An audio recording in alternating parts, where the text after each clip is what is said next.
자, 우리 사랑하는 기쁜 교회 성도 여러분, 오늘 우리는요 지난주에 쭉 이어서 용서에 관한 말씀들을 살펴보기로 합니다. 우리가 그 전에 실족하는 자에 대해서 이야기를 나누고, 실족해 하는 자에 대한 이야기, 그리고 지난주에 죄를 범한 형제에게 우리가 어떻게 해야 될 것이냐, 이 말씀을 나눴죠.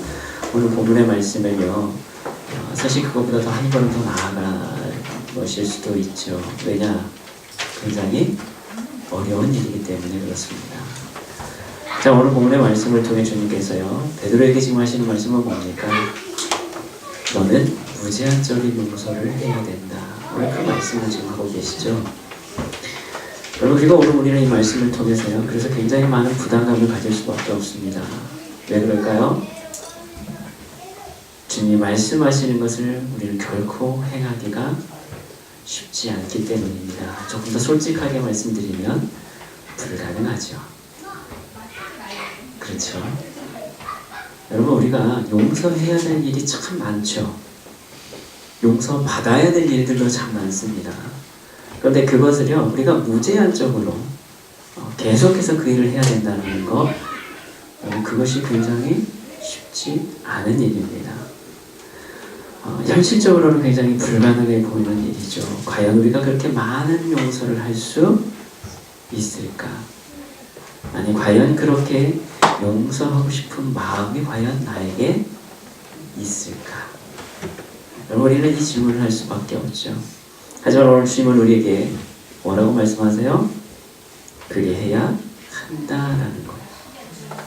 우리가 마음으로부터 형제를 용서하지 아니하면 하늘 아버지께서도 우리를 어떻게 하신다고요? 이와 같이 하실 것이다 라고 말씀하신다는 거예요. 그러니까 오늘 우리가 하나님의 그 기뻐하시는 뜻을 위해서 용서하는 것을 차치하더라도, 여러분, 우리의 영혼을 위해서도 우리는 뭘 해야 되는 거예요? 용서를 해야 된다는 거죠. 물론 이것이 우리의 구원의 조건을 이야기하는 것은 아닙니다. 그럼 다만 분명한 사실 한 가지는 뭐냐면, 우리가 분명히 구원받은 백성이다라면 우리는 반드시 어떻게 해야 된다는 거예요? 이러한 삶을 살아가야 된다는 거예요. 왜요? 이것이 하나님께서 기뻐하시는 삶이다 라는 것을 우리는 오늘 깨닫게 되죠. 자, 그렇다면 이제 우리에게 남는 한 가지 질문이 있어요. 현실적으로는 분명히 불가능한 일인데 이것을 주님은 우리에게 하라고 지금 계속 말씀을 하고 계십니다. 그러면 이제 그것을 우리가 어떻게 할 수 있느냐, 이 문제가 남겠죠. 안 할 수는 없잖아요. 그렇죠? 주님이 하라고 하시니까 하긴 해야 돼요. 근데 현실적으로 어떻게 해요? 내가 할 수 있는 능력이 없어요. 없는데 그렇게 하래요. 그럼 뭔가 방법이 있다라는 얘기겠죠. 주님 우리에게 그것을 뭐라고 말씀하시느냐라는 거예요. 그래서 우리가 먼저 여러분 오늘 말씀을 통해서 좀 깨닫기를 원하는 것은 뭐냐면, 첫 번째로 하나님께서 원하시는 게 뭐냐라는 것을 우리가 먼저 좀 나누기를 원합니다. 그게 뭐예요? 바로 우리가 용서의 삶을 살기를 원하신다는 거죠. 그것이 하나님의 뜻이다라는 것을 우리는 오늘 본문의 말씀을 통해서 충분히 깨닫게 됩니다. 여러분, 그렇습니다. 먼저 우리를 용서를 향한 하나님의 뜻이 무엇인지를 우리는 깨달을 필요가 있죠. 여러분, 용서에 대해서 우리에게 말씀하시는 하나님의 뜻이 과연 무엇일까? 오늘 본문의 말씀을 이해해요. 우리가 이미 살펴봤던 말씀들 가운데 이미 그 뜻이 드러나고 있는 것을 우리가 알 수 있어요. 여러분, 마태복음 6장 14절로 15절 말씀 보면요, 우리에게 이렇게 말씀하고 있죠. 너희가 사람의 잘못을 용서하면 너희 하늘 아버지께서도 너희 잘못을 용서하시려니와, 너희가 사람의 잘못을 용서하지 아니하면 너희 아버지께서도 너희 잘못을 용서하지 아니하시리라. 여러분, 문자적으로 받아들이면 굉장히 무서운 말씀이 되는 거예요. 우리가 용서 안 하는 만큼 어떻게 되는 거예요? 우리도 용서받지 못한 인간들이 되는 거예요.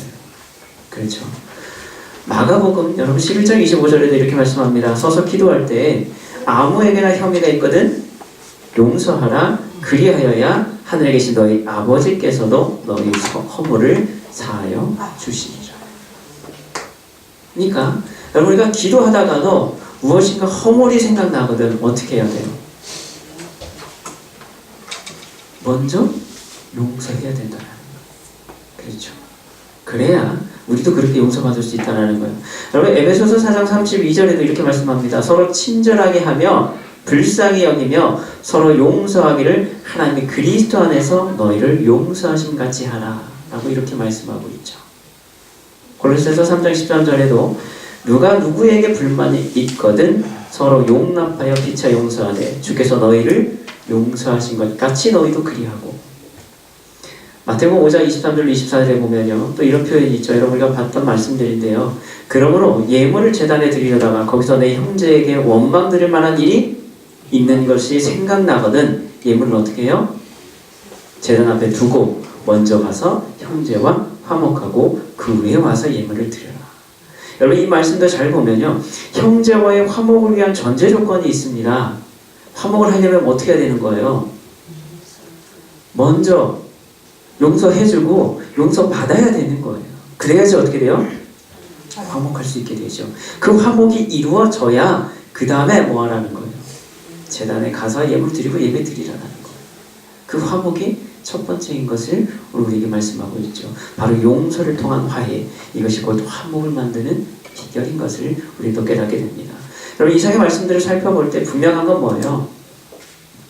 우리가 용서의 삶을 살기를 원하고 계시다라는 것을 우리는 깨닫게 되죠. 하나님은 분명히 우리에게 무엇을 하기 원하세요? 용서하기를 원하세요. 그래서 한 영혼이라도 실족치 않기를 원하시죠. 한 영혼이라도 구원받기를 하나님은 원하고 계신다는 거예요.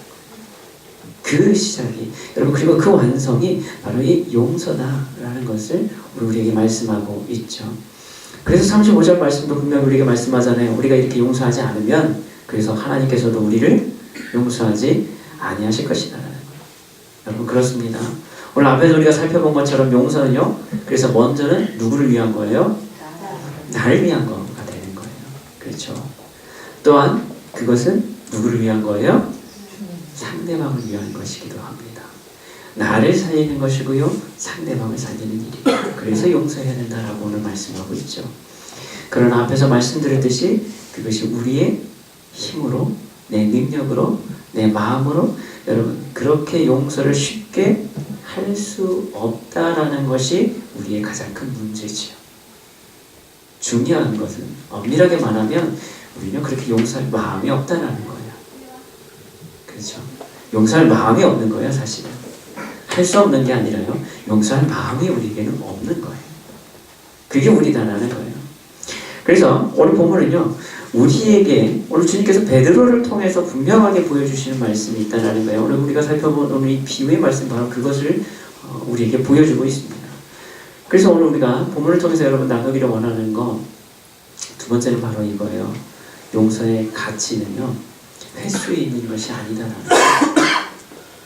용서의 가치는 횟수에 있는 것이 아니다라는 거예요.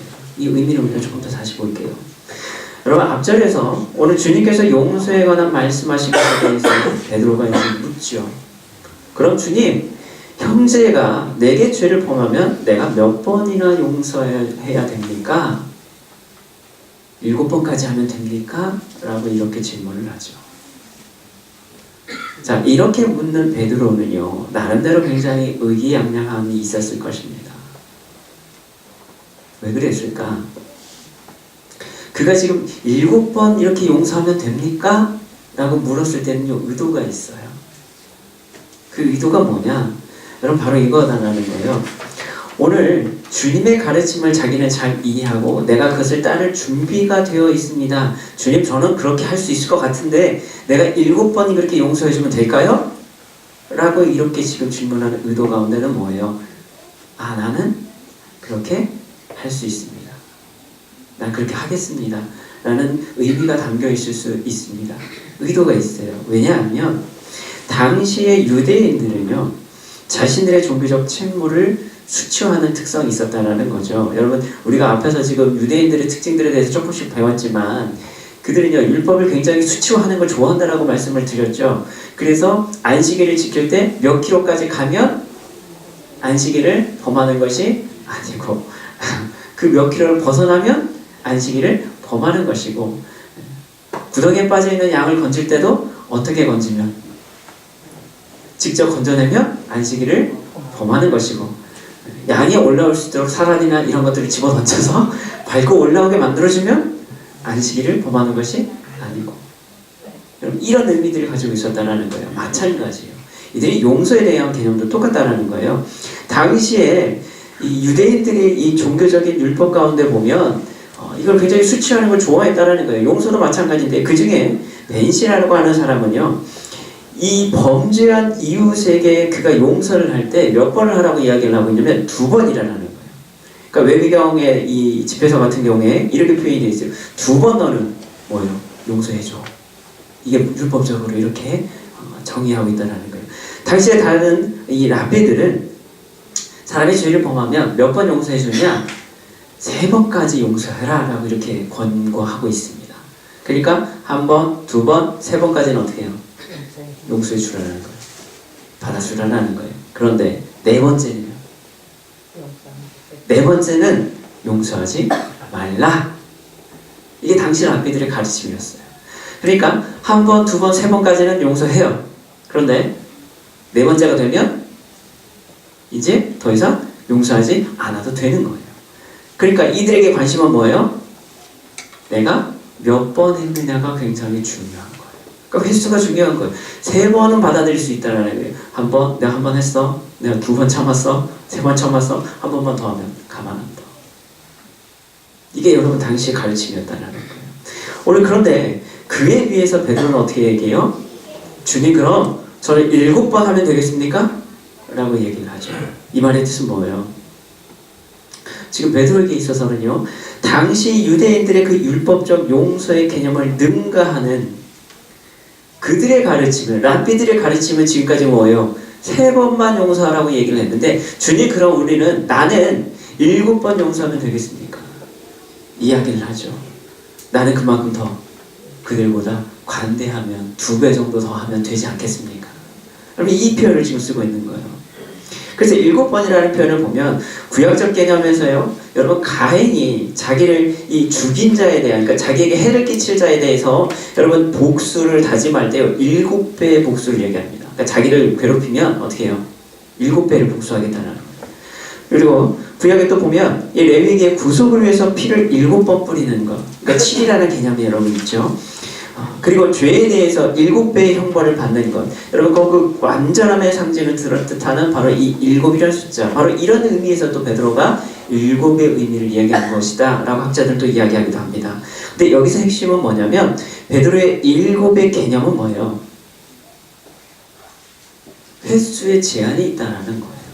그게 3번이 됐든 7이 됐든 뭐예요? 용서는 제한적이라는 거예요. 횟수가 중요한 거예요. 내가 몇 번을 참느냐가 중요한 거예요. 몇 번의 개념이 중요한 거예요. 7번까지는 내가 참아줄게. 너한테 그렇게 기회를 줄게. 그럼 다른 말로 하면 제한적 용서의 개념을 지금 이야기하고 있다는 거예요. 지금 베드로가 인식하고 있는 주님의 이 용서의 개념을 어떻게 보는 거예요? 나는 몇 번만, 7번만 버티면 돼. 내가 그렇게만 참으면 너 그것만 넘어가면, 이 선만 넘지 않으면 너는 괜찮아. 근데 그 선을 넘어가면 내가 너를 가만두지 않을 거야. 내가 이만큼만 참아줄게. 여러분 이 한계를 지금 보여주고 있다는 거예요. 그때 주님께서 오늘 베드로에게 뭐라고 말씀하세요? 7번뿐 아니라 7번을 70번까지다 라고 말씀하죠. 여기서 여러분 7번을 70번이 몇 번일까요? 그러면 7 곱하기 70을 하면 490번이 되고요. 7 더하기 70을 하면 77이 되죠. 그러니까 490이 될 수도 있고요. 77이 될 수 있습니다. 학자들이 두 가지를 이렇게 또 보기로 하는데요. 그런데 숫자의 의미가 사실은 여기에는 없어요. 왜 그럴까요? 여러분 여기서 특히 77이라는 숫자를 우리가 또 주목해 볼 필요가 있는데, 그것이 왜 그러냐면요, 이 77이라는 숫자가요 구약성경 창세기 4장 24절에 나오면 보면 거기서 라멕의 이야기가 나와요. 여러분 라멕이 누구냐면 가인의 후손이죠. 그런데 가인의 후손이면서 라멕이 이렇게 고백하는 장면이 나와요. 가인을 위하여는 벌이 7배일진데 라멕을 위하여는 벌이 77배이로다 하였더라. 그때 나오는 숫자가 77이에요. 그러니까 다른 말로 하면 뭐예요? 가인이요 죄를 범하고 쫓겨나가야 되겠죠. 하나님께 그래서 가인이 두려웠어요. 누군가 나를 해치면 어떡하지? 그때 하나님께서 약속을 주시잖아요, 그렇죠? 그래서 뭐라고 얘기해요, 가인이? 너네들이 나한테 뭐예요? 해를 끼치면 7배로 복수할 거야. 그 이야기를 하죠. 라멕은요, 가인보다 훨씬 그 배수가 늘어나죠. 그래서 어떻게 해요? 77배로 너희가 복수를 할 거야. 이 표현을 쓸 때 나왔던 것이 바로 이 77배거든요. 그러니까 라멕은 뭐예요? 용서는 아니에요. 나한테 해를 끼치면 너희들 어떻게 되는 거예요? 77배로 내가 복수해 버릴 거야. 그러면 이 표현을 쓰고 있을 때 주님은 오늘 반대로 얘기하는 거예요. 뭐라고 말씀하는 거예요? 7번씩 70번이라도 용서해라. 이 표현을 지금 쓰고 있는 거예요. 그러니까 여러분 예수님께서 오늘 지금 라멕의 복수법이죠. 그것을 완전히 폐기하시는 거예요. 오히려 뭐예요? 무한정 너는 용서해야 된다라는 것을 지금 드러내고 있는 거예요. 여기서 예수님의 요점은 뭐냐? 용서가 행해져야 될 그러니까 횟수의 문제가 아니라 여기서는 뭐예요? 용서의 무한한 성격, 완전함에 대한 이야기를 지금 하고 계시는 거죠. 오늘 하나님께서요, 이 자비의 제한이 없으셨듯이 마찬가지로 우리의 용서 또한 어떻게 된다는 거예요. 그렇게 해야 된다는 것을 우리에게 말씀하고 있어요. 그러니까 490번이 됐든 77번이 됐든 여러분 이것이 중요한 게 아니라 정말 중요한 건 뭐예요? 심정적 가치, 다른 말로 하면 우리의 마음이 용서할 마음이 있느냐 없느냐. 여러분 이걸 더 중요하게 본다는 거죠. 그래서 여러분 35절 말씀에서 그것을 더 분명히 하고 있죠. 뭐라고 말씀합니까? 너희가 각각 마음으로부터. 그 용서가 어디부터 시작된다고요? 마음에서부터 시작되는 것이다. 네가 용서할 마음이 있으면 그게 7번이 됐든 70번이 됐든 490번이 됐든 어떻게 해요? 용서할 수 있다라는 거예요. 그런데 네가 용서할 마음이 없으면 자꾸 뭐 하게 돼요? 숫자부터 세게 돼요. 내가 한 번 참았지, 내가 2번 참았지, 너 3번은 내가 용서하네. 왜요? 내 마음이 용서할 생각이 없거든. 그러니까 횟수가 중요해지는 거예요. 근데 진짜 용서는 뭐예요? 마음에서부터 시작이 돼야 된다는 거예요. 그래야 네가 제한 없이 용서할 수 있다는 거예요. 여러분 그래서 장자희 목사님도 이것을요 깨끗한 마음이다라고 표현을 합니다. 이것을 깨끗한 마음이다라고 이렇게 표현하는데요. 그러면서 유대 랍비들에 대한 예를 통해서 그래서 오늘 본문의 말씀을 그래서 이렇게 설명하기도 합니다. 뭐냐면 자 어떤 사람이요 유대인들이 이제 이야기 가운데 이런 게 있어요. 자 A라는 사람이 있고요 B라는 사람이 있습니다. 그런데 두 사람은 친구예요. 그런데 어느 날 이 A라는 사람이요 B라는 친구를 찾아갑니다. 그래가지고 친구에게 낫을 빌리러 갑니다. 그래서 친구에게 부탁을 해요. 야 오늘 내가 낫이 좀 필요한데 나한테 낫 좀 빌려줄래? 라고 이렇게 부탁을 합니다. 그랬더니 이 B라는 친구가 어떻게 했느냐?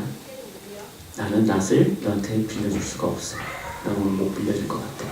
이렇게 얘기를 했어요. 자 다음날이 됐습니다. 다시 이제 이 B라는 친구가요 A라는 친구를 다시 찾아갑니다. 그리고 나서 A라는 친구에게 이렇게 부탁을 해요. 야 오늘 내가 곡괭이가 좀 필요한데 나한테 곡괭이 좀 빌려줘. 자 그럴 때 이 A라는 친구의 대답이 굉장히 중요합니다. 자 A라는 친구가 이렇게 대답해요. 야 어제 네가 나한테 낫을 빌려주지 않았기 때문에 나도 너한테 곡괭이를 빌려줄 수 없어 라고 이렇게 이야기를 한다면 그것은 뭐냐? 보복이 된다는 거예요. 너도 이렇게 했기 때문에 나도 이제 너한테 이렇게 할 거야. 이건 뭐예요? 보복입니다. 보복이다라고 얘기한다는 거예요. 그런데 만약에 이 A라는 사람이요 자네가 어제 내게 낫을 빌려주지 않았지만 나는 자네에게 곡괭이를 빌려주겠네. 왜냐하면 나는 자네와 같지 않기 때문이네 하면서 곡괭이를 빌려줬어요. 그럼 이건 뭐가 되는 거예요? 용서일까요? 아니요. 랍비들은 이거에 대해서 이렇게 얘기해요. 그것은 원한이야. 이렇게 얘기합니다. 네가 나한테 빌려주지 않았지만 나는 너한테 빌려줄 거야. 왜냐? 나는 너랑 다르거든. 가져가. 라고 얘기하는 거 얼핏 보면 용서 같지만요. 이건 용서가 아니다라는 거예요. 뭐예요?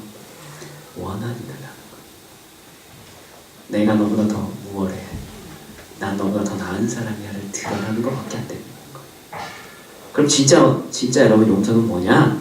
그럼 어떻게 해야 되느냐? 이렇게 된다라는 거예요. A라는 사람은요, 어제 일은 모두 깨끗이 잊어버립니다. 그리고 나서 이 B라는 사람을 웃으면서 맞이할 수 있어야 된다라는 거예요. 어제 사건은 다 잊어버리고 그냥 자기 친구가 자기에게 도움 청하러 온 친구를 어떻게 해요? 웃는 얼굴로 맞이해야 된다는 거예요. 그러면서 웃으면서 자, 자네가 원하는 곡괭이가 여기 있네 라고 얼굴에 웃음을 띠면서 흔쾌히 내어줄 수 있어야 한다는 거예요. 이게 용서라는 거예요. 그렇기 때문에 이것을 유대인들 개념 속에서는요, 이 파님야풋이라는 표현을 씁니다. 뭐냐면 아름다운 얼굴이라는 표현을 쓰는 거예요. 그러니까 누군가 나에게 부탁을 하면 어떻게 하는 거예요? 전혀 싫은 내색 안 하고 웃는 얼굴로 행복한 표정으로 그래 하세요. 드릴게요. 이게 파님야풋이라는 의미다라는 거예요. 때문에 10번을 그 친구가 찾아와도 비록 어제 나한테 힘들게 했지만 그 친구가 100번 나한테 찾아와도 어떻게 해요? 항상 웃는 얼굴로 맞이하는 것. 이게 파님야풋이라는 거예요.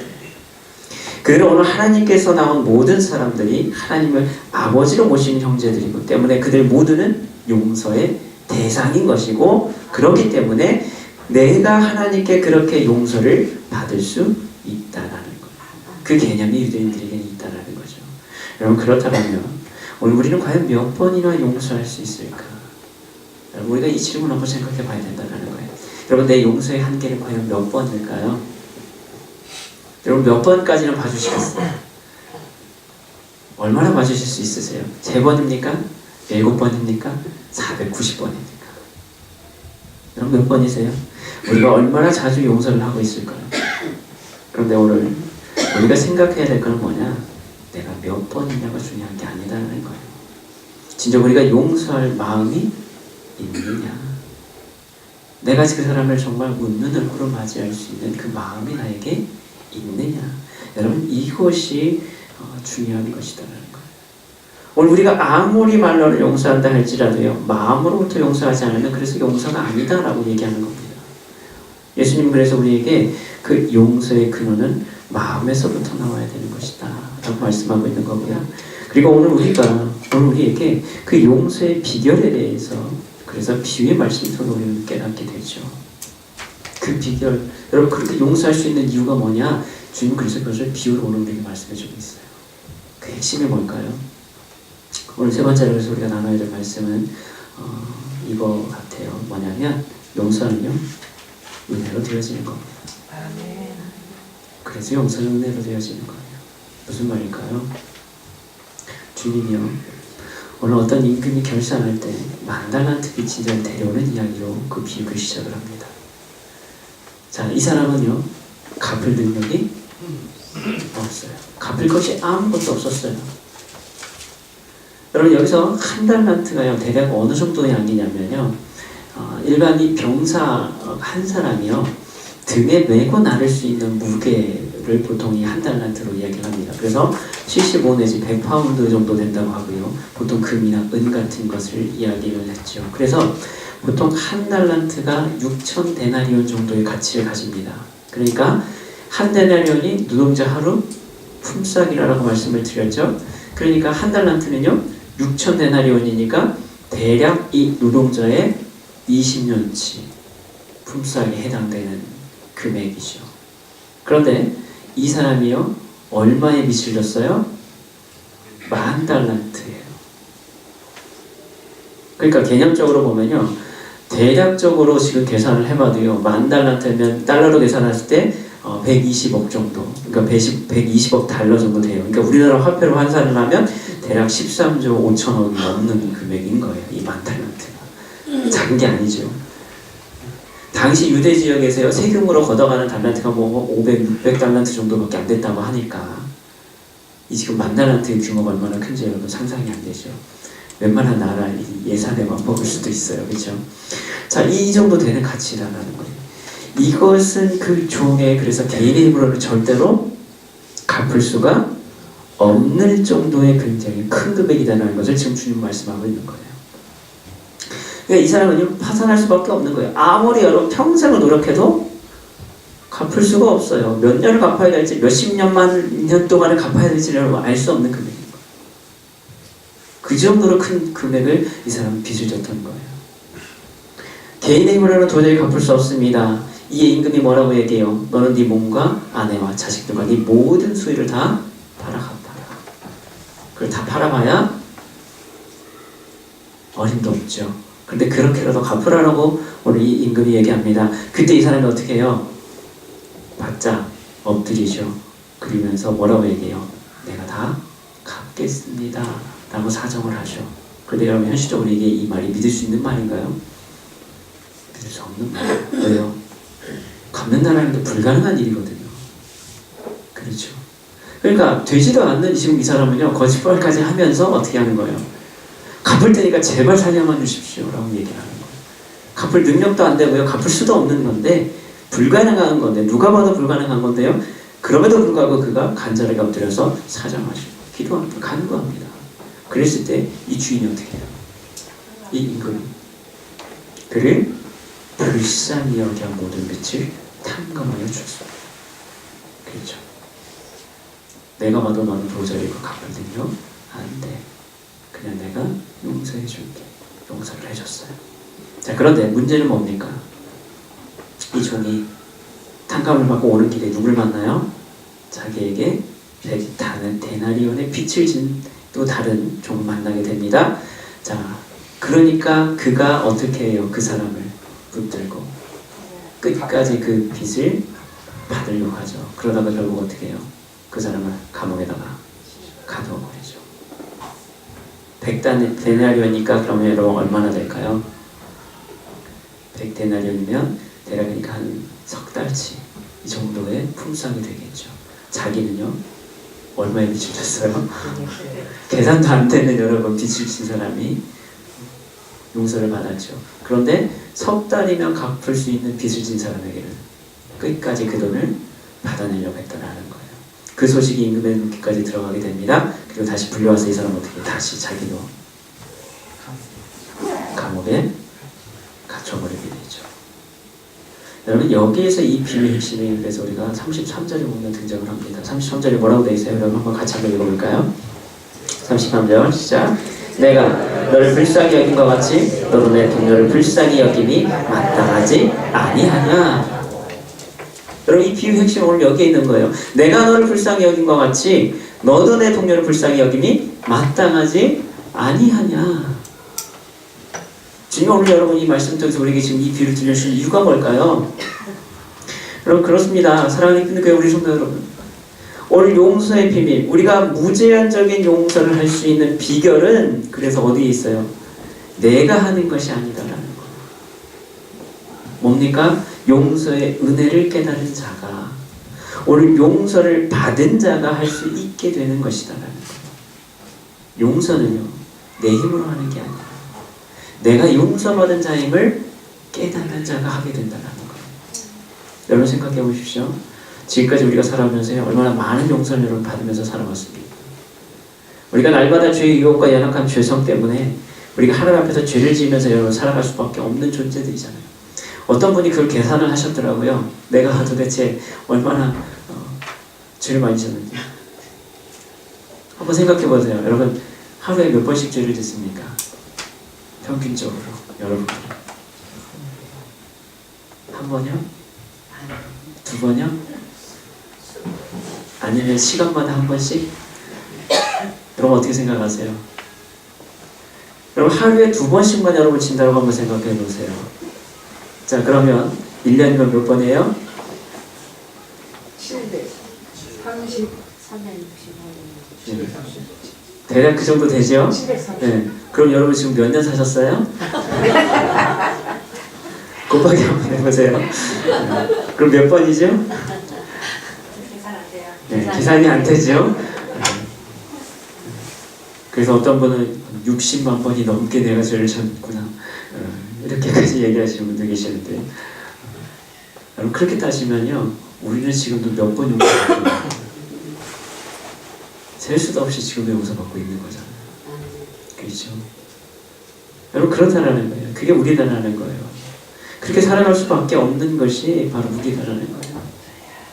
그런데 그런 우리가 이렇게 살아갈 수 있는 이유가 뭐예요? 하나님의 은혜.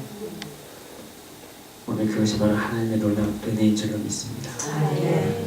그 은혜로 오늘도 우리는 이렇게 살아가잖아요. 진즉의 죄로 인해서 죽어야 될 우리들이요, 이처럼 하나님의 은혜 안에, 그분의 용서 안에 거할 수 있는 이유가 과연 뭘까요? 그럼 그 이유가 뭐예요? 바로 예수님께서 우리를 십자가에서 빌리신 그 대속의 은혜를 통해서 우리를 구원해 주셨기 때문이잖아요. 그렇죠? 지금까지 지었던 우리의 수많은 죄들을 당신의 피로 사해 주셨고 우리를 죄 없다고 인정해 주셨기 때문이잖아요. 아무리 우리가 갚을 능력도 없는 그런 우리를 주님께서 불쌍히 여겨 주셨기 때문이잖아요. 우리를 긍휼히 여겨 주시고 불쌍히 여기셔서 이곳으로 불러 주셨잖아요. 그 은혜가 있기에 여러분, 우리를 죽어야 될 인간임에도 불구하고 지금도 이렇게 잘 먹고 잘 살고 있잖아요. 이것이 주님의 은혜인 줄로 믿습니다. 그 은혜가 있기에 우리가 여러분 살아갈 수 있다는 거예요. 그렇습니다, 여러분. 그렇게 보면 우리는요, 그래서 일만날만 빚진 자들입니다. 그게 누구예요? 우리는 이미 하나님께 일만날만 빚진 자들입니다. 그게 우리다라는 거예요. 그 종이 바로 나다라는 거예요. 그 구원의 은총 가운데 거할 수 있는 것, 내가 도저히 갚을 수 없는 그 죄의 빚을 오늘 예수님께서 우리를 위해서 친히 갚아주시고 우리를 탕감시켜 주셨기 때문이죠. 그래서 그 은혜를 깨달은 자는 그래서 어떻게 해요? 100데나리온의 빚을 진 자를 용서할 수 있게 되는 거예요. 나는 오늘도 그 은혜를 알기에, 깨달았기에, 체험하고 있기에, 누리고 있기에 여러분, 그래서 용서가 되는 겁니다. 아멘. 여러분, 우리가 전래동화 중에요, 은혜 갚은 까치 이야기 여러분 잘 알고 있죠? 내용이 어떻게 돼요? 자, 한 선비가요, 한양에 이제 여러분 과거를 보기 위해서 올라갑니다. 가다가 뭘 봐요? 큰 뱀이 까치 새끼들을 잡아먹으려고 하는 그 장면을 봐요.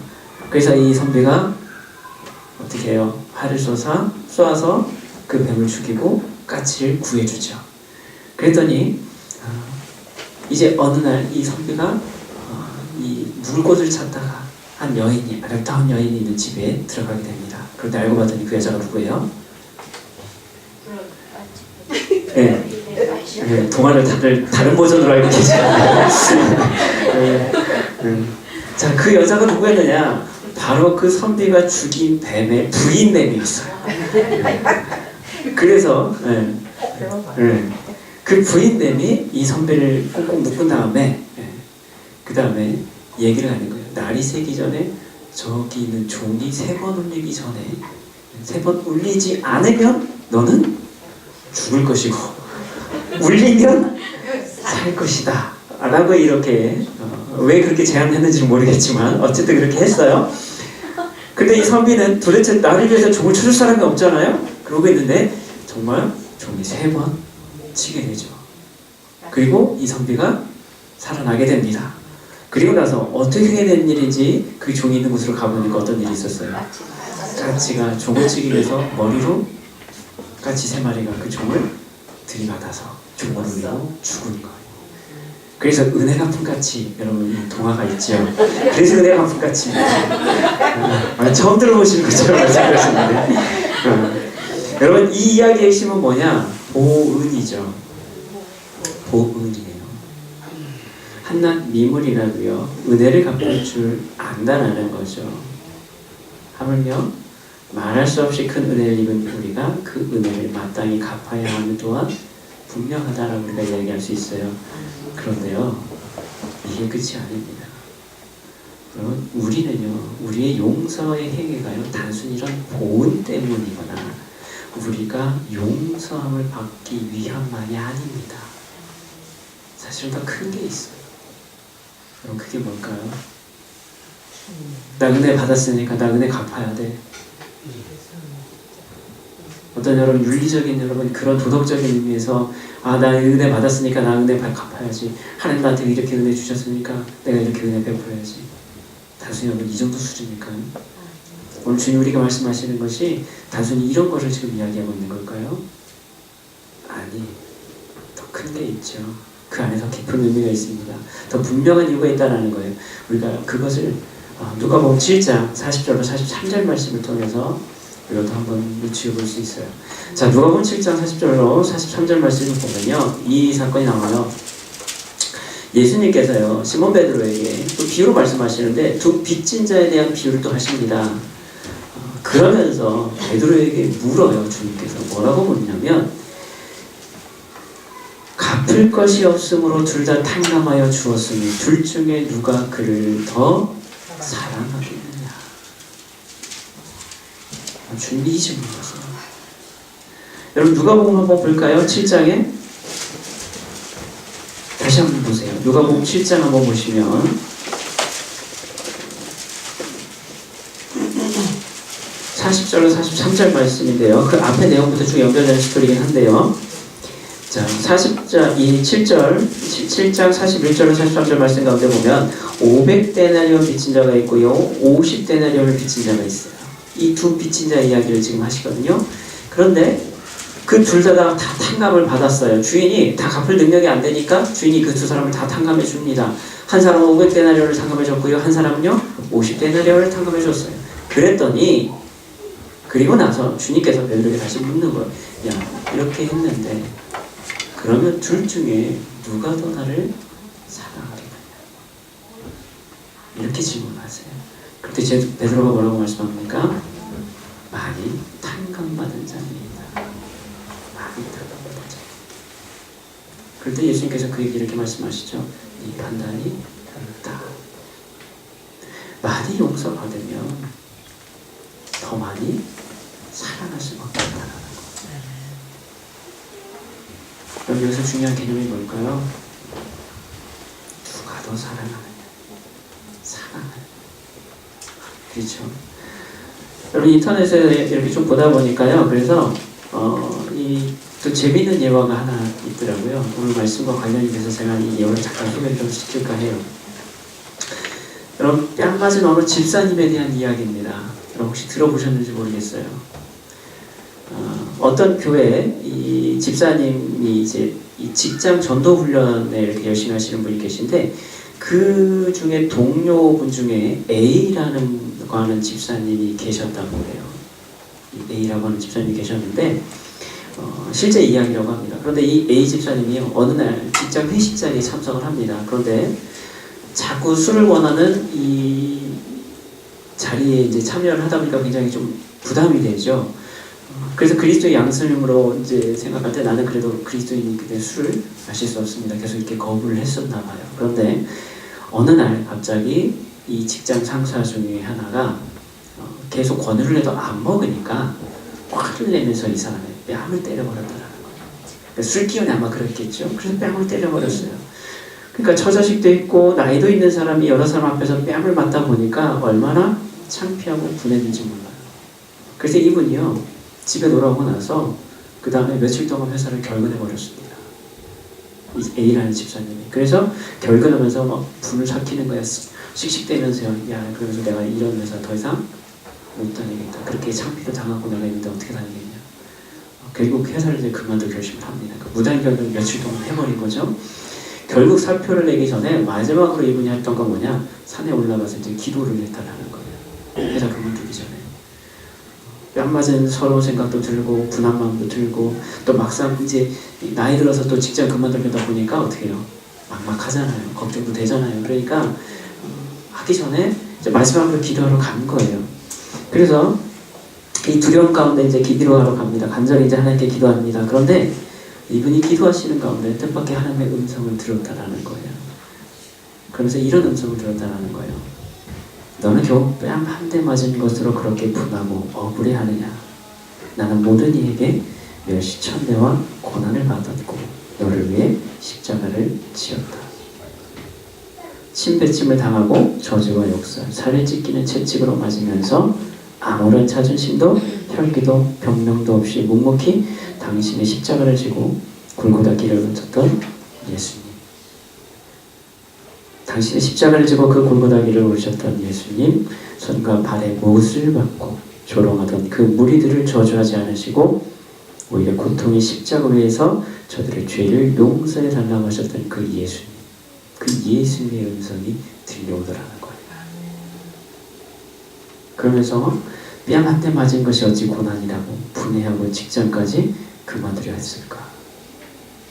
그래서 이 A라는 집사님은 그때 깨닫게 됩니다. 그리고 나서 그 음성을 생각하면서 이제 자기 자존심을 내려놓게 돼요. 하나님의 그 은혜를 생각하니까, 예수님의 그 은혜를 생각하니까 내가 이렇게 당한 거 아무것도 아니구나. 그래서 자존심을 내려놓고 눈물로 회개하면서 다음날 이제 직장으로 다시 출근을 합니다. 출근을 했어요. 그래서 며칠 동안 무단결근 하다가 이제 간 거죠. 갔어요. 근데 회사에 딱 갔더니 회사에 놀라운 일이 벌어지는 거예요. 어떤 일이 벌어졌느냐, 자기의 뺨을 때렸던 그 상급자가요, 아주 굉장히 곤란한 지금 상황에 처해 있었던 거예요. 왜냐하면 그가 했던 여러 가지 일들이 잘 안 된 일들이 있었어요. 그러니까 사고 친 것도 있고요, 여러 가지 문제가 생겼고, 더군다나 이 사람이 그 A라는 집사님의 뺨을 때린 것까지도 이게 문제가 돼버린 거예요, 회사에서. 그래서 이 사람이 징계받을 처지에 놓여 있었던 거예요, 회사를 딱 가보니까. 그래서 여러 가지 이제 문제가 있다 보니까 이 A 집사님은 그래서 어떻게 했을까요? 이 A라는 집사님이요, 오히려 그 상사를 구명하는 일을 하기 시작합니다. 오히려 또 도와주는 일을 하기 시작해요. 그래서 회사에서도 얘기를 하고 적극적으로 그분을 도와줍니다. 그 뺨 맞은 사건도 잘 무마시키고 여러 가지 이제 그런 것들을 했어요. 그렇게 해서 결국 회사에서 내리려는 징계가 잘 해결되었다라는 거예요. 그러니까 이분이 마음으로 그분을 용서하신 거죠. 그래서 그 일들을 하는 거예요. 하고 나니까 결국 술을 마시지 않는다고 뺨을 때렸던 그 상급자가요, 이 A 집사님의 이해하지 못할 관용과 사랑 때문에 감동을 받게 됩니다. 결국 그가 복음을 받아들이게 됐고요, 그리스도인이 되었다는 거예요. 그리고 지금은 오히려 직장 선교의 한 지도자가 돼서, 리더가 돼서 열심으로 다른 사람에게 그 복음을 전하는 전도자의 삶을 살게 됐다는 거예요. 술 안 마신다고 뺨 때렸던 그 사람이 오히려 그렇게 놀랍게 변화되었다는 거예요. A 집사님께서 자신의 뺨을 때린 그분을 용서하고 돌 수 있었던 것, 그것은 어디에서 나온 힘일까? 다른 게 아니라 바로 그리스도의 음성을 듣고 그 사랑을 깊이 깨달았기 때문이다. 여러분, 우리는 한번 물어봐야 돼요. 그렇죠? 우리는 그 사랑을, 그 은혜를 깊이 깨닫고 있습니다. 우리가 왜 용서를 못하는지 아세요? 우리는 그렇게 주님을 사랑하지 않기 때문에 그래요. 우리가 왜 안 하는지 아세요? 주님보다 나를 더 사랑하기 때문에 그래요. 그게 우리입니다. 여러분, 그래서 우리는요, 바리새인과 세리의 이 기도와 같이 우리가 우리의 주인됨을 깨닫고 주님의 긍휼을 구하며 우리가 얼마나 큰 사랑과 은혜를 받았는지 깨닫게 될 때, 그럴 때 우리는 주님을 더욱더 사랑할 때입니다. 그 사랑이 있어야지, 그 사랑을 통해서, 그리고 그 사랑이 우리를 하여금 내가 하는 셈을 하려는 용서가 아니라 진짜 주님이 우리에게 말씀하시는 7번씩 70번까지라도 참된 용서의 삶을 우리는 살 수 있게 되는 거죠. 내가 주님의 그 사랑을 깨달을 때, 정말 마음 깊이 우리가 깨닫게 될 때, 여러분, 그 은혜에 감격해서 우리는 그렇게 살아갈 수 있게 되는 것. 여러분, 그렇습니다. 그래서 용서는 우리 힘으로 하는 것이 아니라 주님이 주신 그 은혜가 주님 그분의 사랑으로 인하여서 되어지는 것이죠. 그러나 아직도 우리가 누군가를 용서하고 싶지 않다면 우리는 아직 주님의 그 한량없는 은혜와 용서의 감격을 깨닫지 못하고 있기 때문에 그렇습니다. 아직도 주님을 모르기 때문에, 그 사랑을 내가 알지 못하기 때문에 그렇습니다.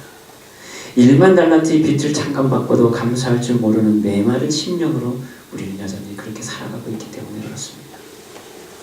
오늘도 주님의 그 사랑으로 충만해져서 오늘 용서의 삶의 사랑을 묻어낼 수 있기를